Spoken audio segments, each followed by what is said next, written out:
The emergency lights on orbital station Kira 7 flashed red as the containment ship docked. Every creature on the station felt the vibration through the metal floors. Something was wrong. Something was very wrong.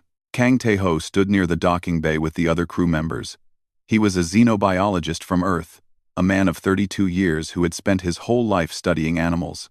His eyes were calm while everyone else looked afraid. He watched the heavy doors of the containment ship slide open with a loud hiss. Commander Blix stepped forward. He was a Villani, tall with blue-green skin, and 4 arms that moved nervously at his sides. His species lived in water on their home planet, and they were known for being peaceful. Right now, Blix looked like he wanted to swim very far away. "Everyone stay back," Blix ordered. His voice shook a little. "The transport team is bringing it out now." A massive metal cage rolled out of the ship on hover platforms. Inside the cage, something moved in the shadows. Tae-ho heard the breathing first. It was deep and rough, like stones grinding together. Then he saw the eyes. 2 glowing red circles stared out from the darkness, full of rage and pain. The creature slammed against the cage bars. The whole platform shook. Crew members screamed and ran backward. Tae-ho did not move. The Terror-Hound stepped into the light. It was bigger than Tae-ho had imagined. The creature stood on 6 powerful legs, each one ending in claws that could tear through metal. Its body was covered in dark armor plates, like a living tank. Sharp spines ran down its back, and Tae-ho knew from his studies that those spines could shoot out like arrows and carried deadly poison. The creature opened its mouth and released a sonic shriek. The sound hit everyone like a wave. 3 Villani crew members collapsed, their sensitive ears bleeding. A Tohari security officer stumbled and fell to her knees. Even Tae-ho felt his head pound with pain, but he did not fall. Humans were tough. Earth had made them that way. Yoon Sora rushed forward to help the fallen crew members. She was the station medic, a Korean woman with quick hands and sharp eyes. She was also Tae-ho's closest friend on the station. As she worked, she looked at him with worry. "That thing is a monster," she said quietly.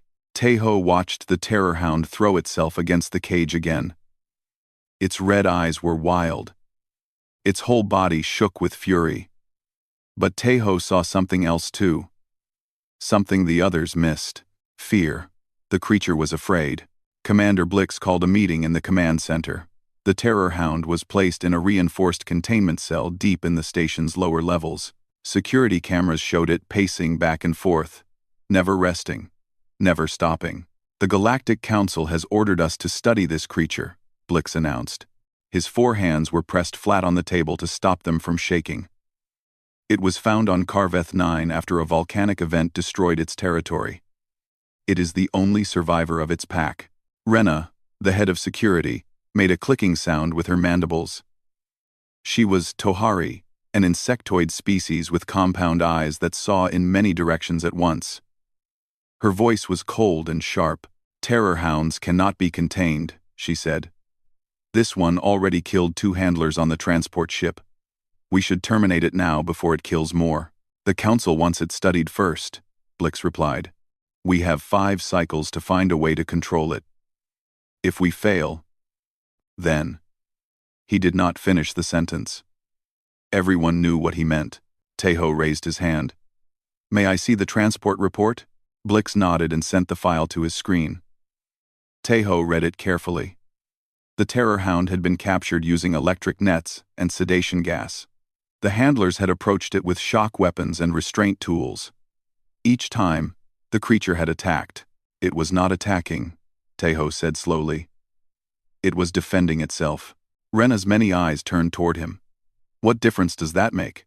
"The result is the same. Dead handlers." "The difference is everything," Tae-ho said. "A creature that attacks wants to kill. A creature that defends wants to survive. Those are 2 very different things." No one seemed to understand. Tae-ho was not surprised. Most species in the galaxy had evolved on peaceful worlds. They did not know what it meant to live on a death world, like Earth or Carveth 9. They did not know that the most dangerous animals were often the most frightened. That night, Tae-ho went down to the containment level alone. The guards looked at him with confusion but let him pass. He stood outside the energy barrier and watched the Terror-Hound. The creature saw him immediately. It snarled and slammed against the barrier. Sparks flew where its armored body hit the energy field. Its red eyes burned with hate. But Tejo did not step back. He did not reach for a weapon. He simply stood there, hands at his sides, and watched. After a long time, the Terror-Hound stopped slamming. It still snarled, but softer now. It watched him back, confused by this strange, small creature that did not run away. Tejo thought about his childhood on the farm in Korea. He remembered the wild dog that had wandered onto their land one winter. It had been starving and scared, snapping at anyone who came close. His father had wanted to chase it away, but young Tejo had sat in the snow every day, offering food, until the dog finally trusted him. That dog had lived with their family for 12 years. Tejo looked at the Terror-Hound. Under all that armor and fury, he saw a creature that had lost everything. Its home was destroyed. Its family was dead. It had been captured, shocked, drugged, and locked in a cage. Of course it was angry. Of course it was violent. It was alone, and it was terrified. "I see you," Tejo whispered. "I understand." The Terror-Hound tilted its massive head. For just a moment, the red glow in its eyes seemed less bright. Tejo turned and walked away. He had 5 cycles to save this creature's life. He was going to need every single one. The Villani scientists tried first. They were proud of their advanced medicine. On their water world, they had tamed every dangerous creature using special chemicals that calmed the mind. Surely, they thought, this Terror-Hound would be no different. Commander Blix watched from the observation room as his people prepared the sedation gas. They pumped it into the containment cell through small vents in the walls. The gray cloud filled the space quickly. The Terror-Hound breathed it in. For a moment, nothing happened. Then the creature shook its massive head and snorted. The gas had no effect. Its body burned through the chemicals like fire burns through paper. "Increase the dose," Blix ordered. They doubled the amount, then tripled it. The Terror-Hound only grew more angry. It roared and threw itself at the barrier with terrible force. One of its poisoned spines shot through a tiny gap in the energy field and struck a Villani technician in the arm. The technician screamed and collapsed. Medics rushed him to the hospital wing. He would survive, but his arm would never work properly again. Blix ended the experiment. His people had failed. Rena stepped forward next. The Tohari believed in strength and dominance. On their world, the strongest creature always ruled. If you showed weakness, you died. If you showed power, others obeyed. "The beast needs to know who is in control," Rena said.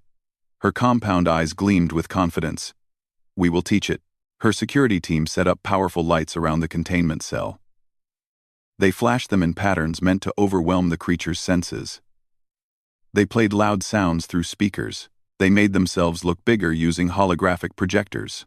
The Terror-Hound watched all of this. Then it did something no one expected. It went berserk. The creature attacked the barrier with such fury that the whole station shook. Alarms rang out. Warning lights flashed. The energy field flickered and almost failed. For one terrible second, everyone thought the monster would break free. Emergency systems kicked in and strengthened the barrier just in time. The Terror-Hound collapsed from exhaustion, but its eyes still burned with endless rage. Rena said nothing. Her mandibles clicked in frustration. The Tohari way had failed too. On the 3rd day, a Marathi empath arrived. The Marathi were a gentle species with powerful minds. They could feel the emotions of other creatures and send calming thoughts into their brains. Many said they were the most peaceful beings in the galaxy. The empath was named Della. She was small and pale, with large, dark eyes that seemed to see into your soul. She sat outside the containment cell and closed her eyes. "I will reach into its mind," Della said softly. "I will find the pain and take it away." Everyone watched in silence. Della's face became very still. She was connecting to the Terror-Hound's thoughts. Then she screamed. It was a terrible sound, full of fear and agony. Della fell backward. her body shaking violently.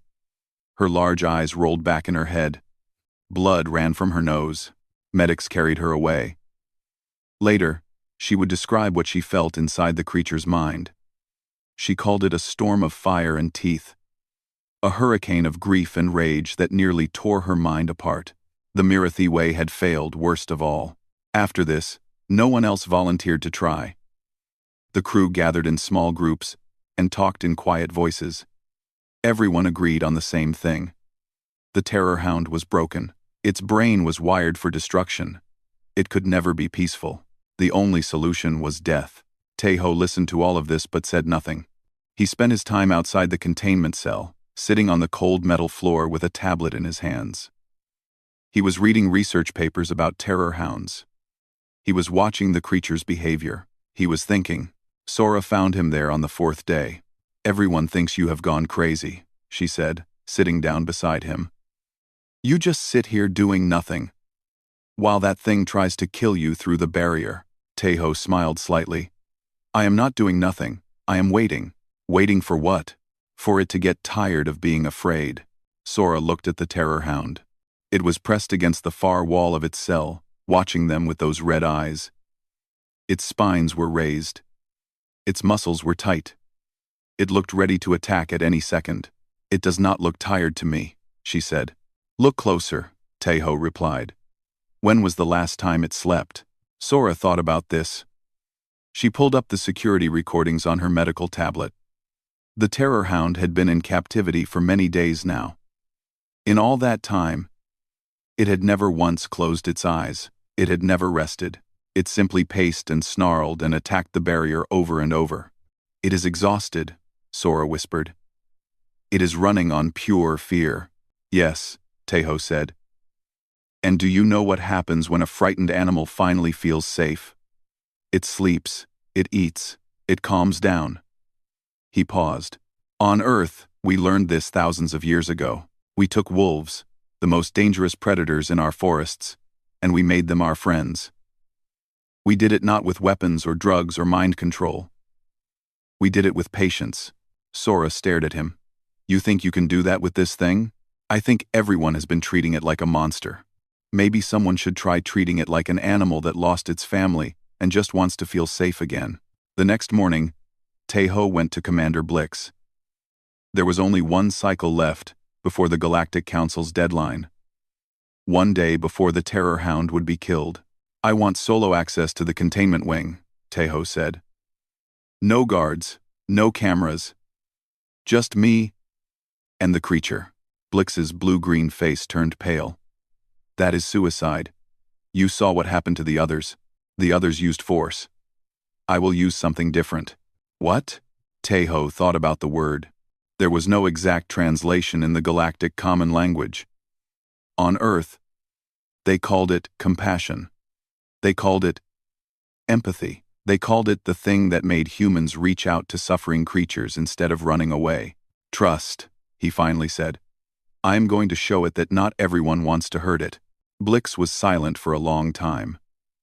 His 4 hands folded and unfolded nervously. Finally, he nodded. "If you die," the commander said, "the creature will be terminated immediately." Taeho accepted this. He walked down to the containment level one more time. The Terror-Hound snarled at him through the barrier. Its red eyes promised death, but Taeho was not afraid. He had seen those eyes before, in the wild dog from his childhood, in the hurt animals he had rescued on Earth, in every creature that had ever been broken by fear and pain. He knew what to do. Taeho removed his armor jacket. He took off his utility belt, with its emergency tools and communication devices. He changed into soft civilian clothes, the kind he wore when relaxing in his quarters. Then he walked into the containment wing carrying only a small bag with food and water. The guards at the door stared at him like he was already dead. He did not enter the creature's cell, not yet. Instead, he sat down on the floor about 3 meters from the energy barrier. He could feel the Terror-Hound's eyes on him immediately. He heard the low growl building in its throat. Taeho did not look at the creature. He pulled out a book from his bag and began to read. The Terror-Hound slammed against the barrier. The impact was so strong that Taeho felt the floor vibrate beneath him. He kept reading. The creature snarled and paced back and forth, its claws scraping against the metal floor of its cell. Taeho turned a page. An hour passed. Then 2. The Terror-Hound kept attacking the barrier. But each attack was a little weaker than the last. Taeho finished one chapter and started another. In the observation room far above, Sora watched the security feed with the rest of the crew. Commander Blix stood beside her, his 4 hands pressed together, in what looked like prayer. "He is just sitting there," Blix said. "What is he doing?" Sora understood, even if the aliens did not. "He is showing the creature that he is not a threat. Every other person who came near it was there to hurt it or control it. Taeho is just existing, sharing the same space without asking for anything. That is the strategy?" Rena's voice was full of doubt. "Doing nothing? Sometimes," Sora said quietly. "Doing nothing is the hardest thing to do." By the end of the first day, the Terror-Hound had stopped attacking the barrier. It still watched Taeho with burning eyes. It still growled whenever he moved, but it was no longer throwing itself at the energy field. Taeho ate his dinner sitting on the floor. He could feel the creature watching every bite he took. When he was finished, he lay down on his side and closed his eyes. The station crew could not believe it. This crazy human was going to sleep just meters away from the most dangerous predator in the galaxy. Blix almost ordered the guards to pull him out, but Sora stopped him. "Wait," she said. "Look at the creature." The Terror-Hound had stopped pacing. It stood completely still, watching Taeho with something new in its eyes. Confusion. This small, soft creature was not running. It was not fighting. It was vulnerable and unprotected, and it did not seem to care. An hour later, Taeho woke up. The Terror-Hound had not moved. It was still watching him, but its spines were lowered slightly. Its growl was quieter. Progress. On the second day, Taeho moved a little closer to the barrier. He sat down and began talking. Not to the creature directly, but just out loud, as if he was speaking to himself. He talked about his home on Earth. He described the farm where he grew up, the green mountains and the cold winters. He talked about the animals he had known as a child, the chickens that followed him around the yard, the old cow that liked to have her head scratched, the wild dog that had become part of his family. The Terror-Hound listened. It could not understand the words, but it understood the tone. Soft, gentle, non-threatening. This was not the sound of a predator. This was not the sound of an enemy. By the afternoon, the creature was lying down. It was still watching Taeho, but its body was more relaxed. Its red eyes blinked slowly. Taeho smiled to himself. He remembered something his grandmother had told him when he was young. She said that all creatures, no matter how fierce, understood kindness. Not as a word, but as a feeling. A warmth that passed between living things, when one of them meant no harm. On the third day, Taeho sat with his back against the barrier. He could hear the Terror-Hound breathing just behind him. Any other person would be terrified. Taeho felt strangely peaceful. "You lost your family," he said softly in Korean. The creature could not understand, but Taeho spoke anyway. "The fire took them. The strangers took you. You have been alone and scared for so long." Behind him, the growling stopped. "I know what that feels like. When I was young, my parents sent me away to study on another continent. I was alone, in a strange place where no one spoke my language. I was angry all the time. I pushed everyone away because it hurt less than letting them in." Taeho heard movement. The Terror-Hound was approaching the barrier from the inside. He felt the heat of its massive body just centimeters away. But then I learned something. Being alone does not make you safe. It just makes you lonely. And the anger does not protect you.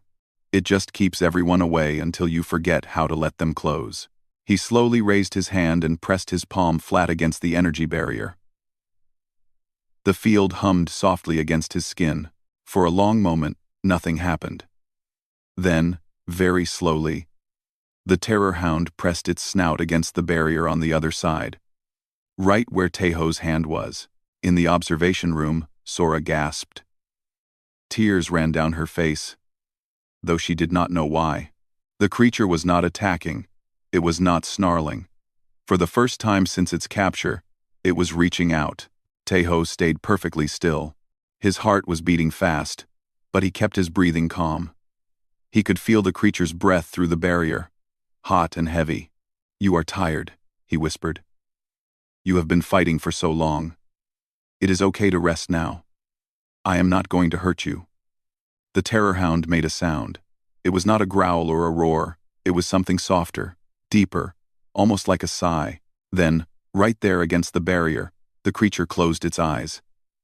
Its massive body slumped to the floor. Its breathing slowed. For the first time in many, many days, the Terror-Hound slept. Sora checked the biological readings on her screen. The creature's heart rate was dropping. Its stress hormones were decreasing. Its brain waves showed the patterns of deep, peaceful sleep. "Impossible," Rena whispered. "This is impossible." But it was not impossible. It was simply the human way. Patient, gentle, understanding, and it was working. Taeho sat beside the sleeping monster and smiled.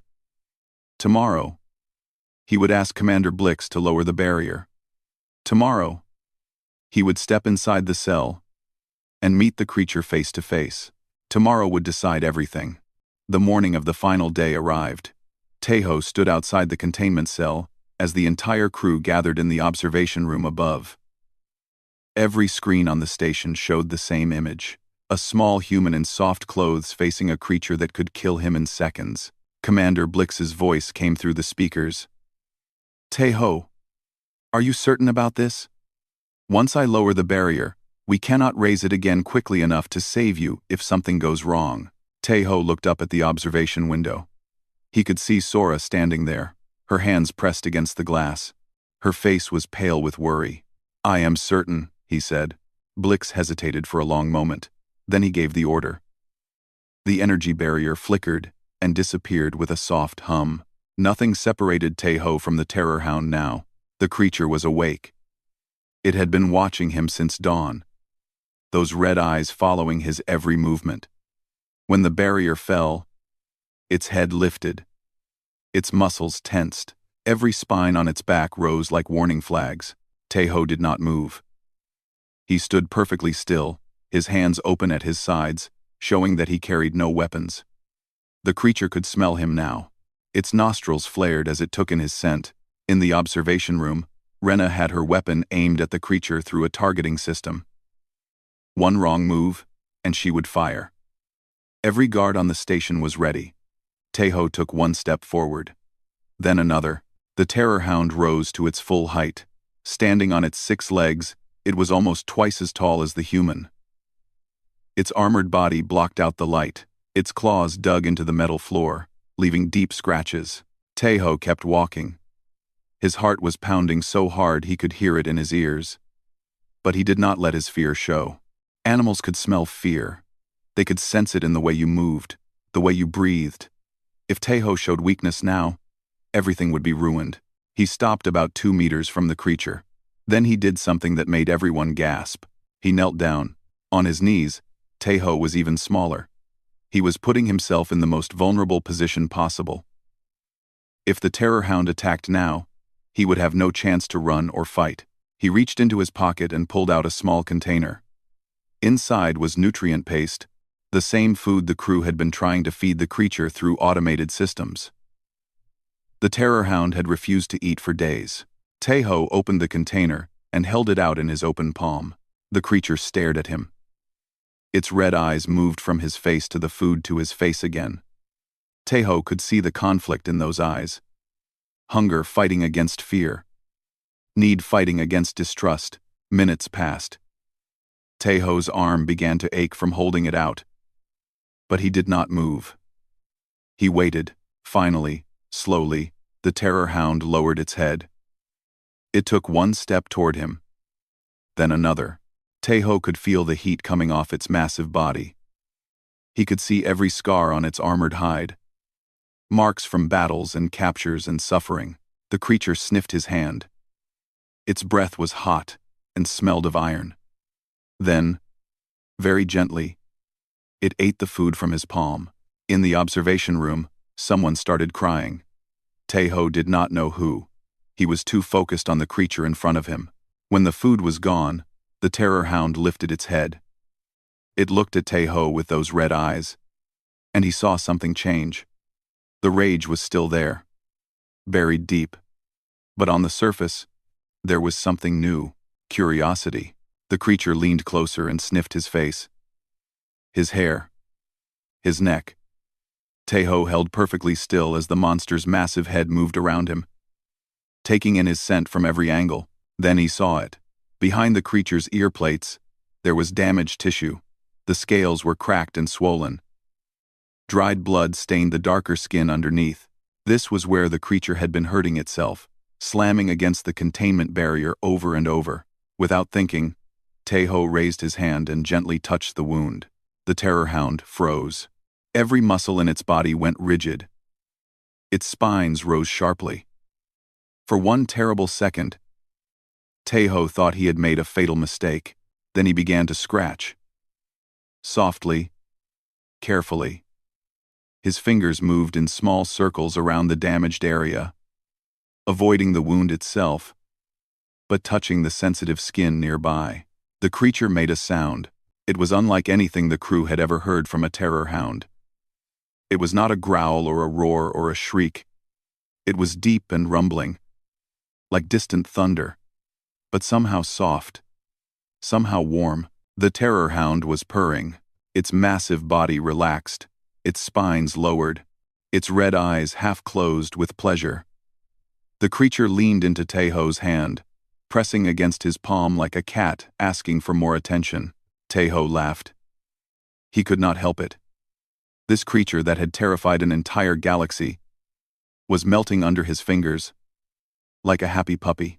He scratched behind both ear plates now, finding the spots that made the creature's back leg twitch with pleasure. The Terror-Hound's tail, which had always been rigid with tension, began to sway slowly back and forth.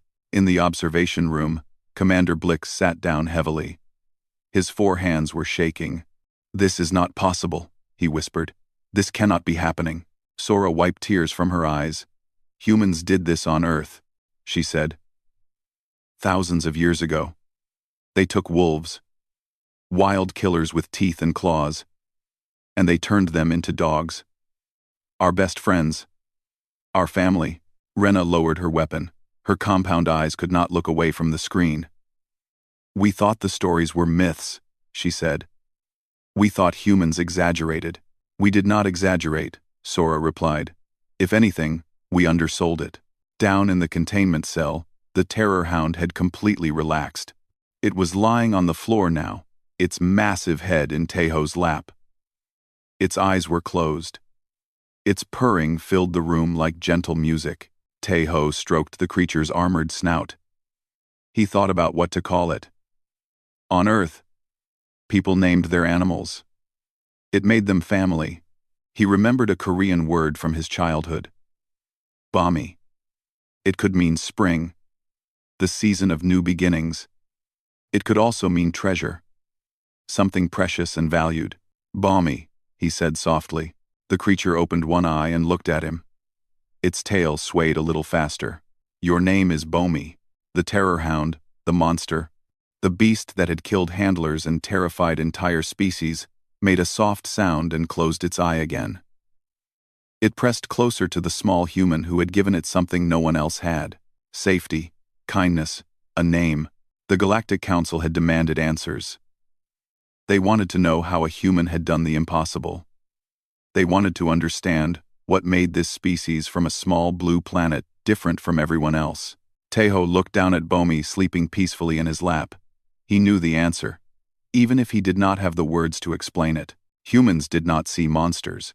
They saw creatures in pain. And when humans saw pain, they did not run away. They reached out. 3 weeks had passed since Taeho stepped into Bomi's cell. The galaxy had changed in ways no one expected. Commander Blix stood before the Galactic Council, his image projected across 100 worlds.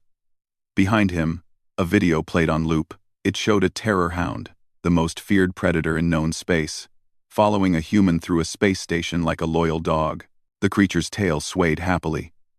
Its red eyes were soft and calm. The human calls it Bomi, Blix reported.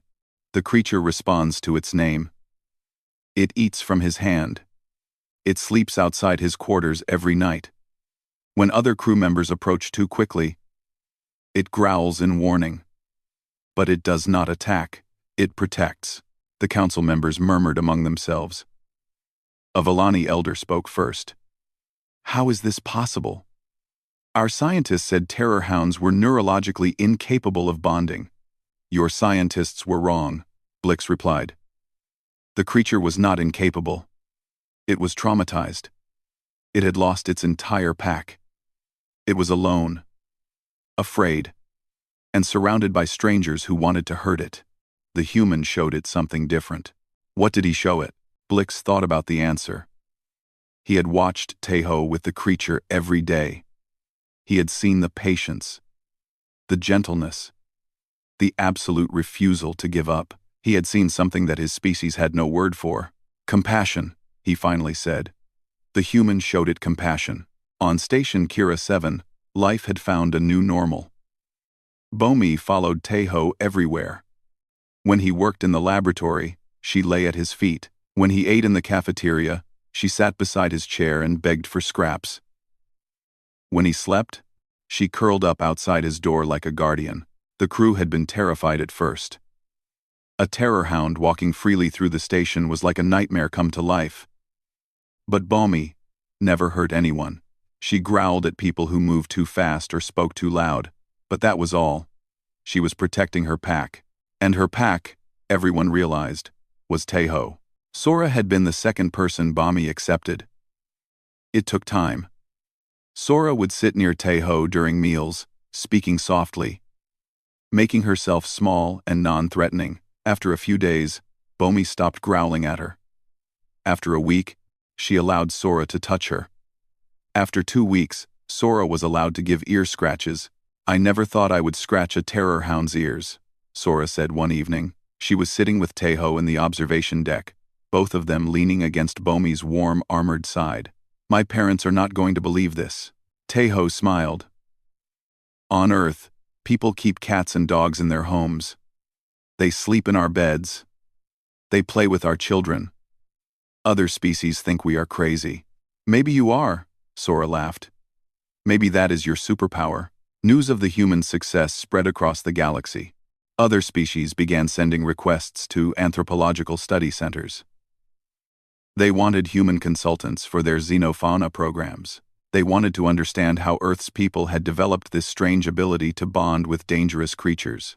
The Marathi empath, Della, had recovered from her experience with Bomi's mind. One day, she asked Teho if she could try again. He agreed. But only if he was there too. Della sat beside Bomi and reached out with her thoughts. This time, she did not try to force calm onto the creature. She simply listened. What she found made her weep.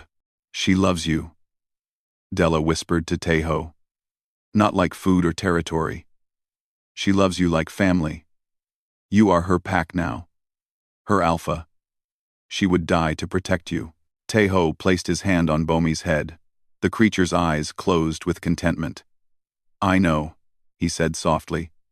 I feel the same way about her. The test came 2 weeks later. A containment failure in another wing of the station released a swarm of venomous insects. They were small, but deadly, and they moved fast. Crew members were trapped in the corridors, unable to reach safety. Teho heard the alarms and ran toward the danger. He did not think about his own safety. He only thought about the people who needed help. Bomi ran beside him. When they reached the corridor, the insects were everywhere.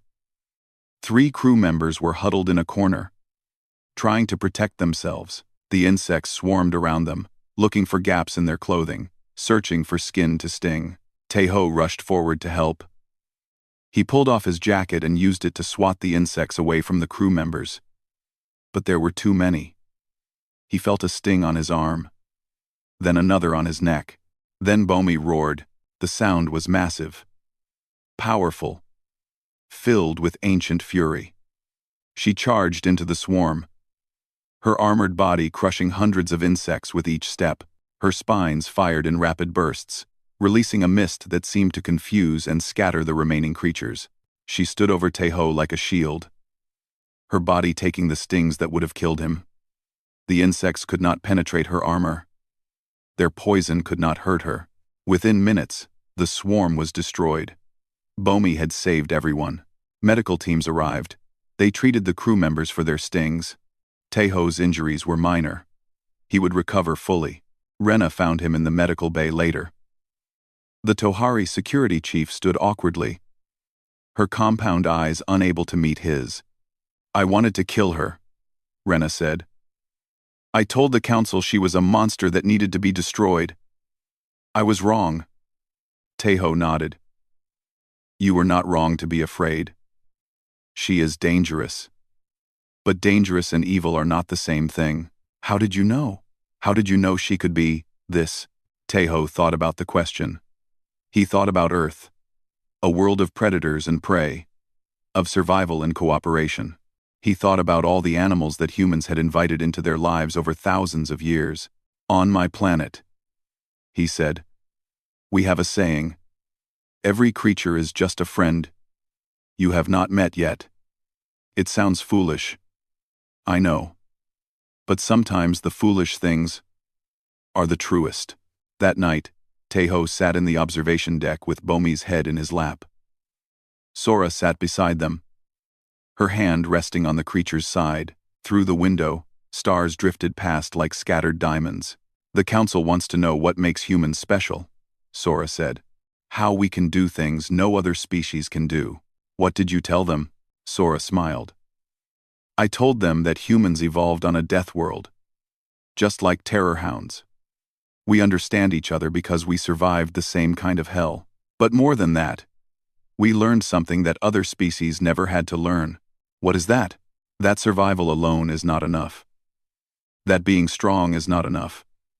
That the only way to truly thrive is to reach out to others, even when it is scary, even when it is dangerous." She looked at Bomi. "Especially when it is dangerous." Taeho stroked Bomi's scarred snout. The creature made her soft purring sound, the one that still amazed everyone who heard it. "The galaxy calls them Terror-Hounds," Sora said. Taeho smiled. "They called wolves monsters once too." Bomi's tail thumped against the deck. Outside the window, the universe stretched on forever, full of mysteries and wonders and creatures that no one understood. But Taeho was not worried. Somewhere out there, another orphaned animal was waiting. Another misunderstood monster needed a friend, and maybe, just maybe, a human would find it. He closed his eyes and listened to Bomi's breathing. The stars kept drifting, the station kept spinning, and for the first time in a very long time, everything felt right.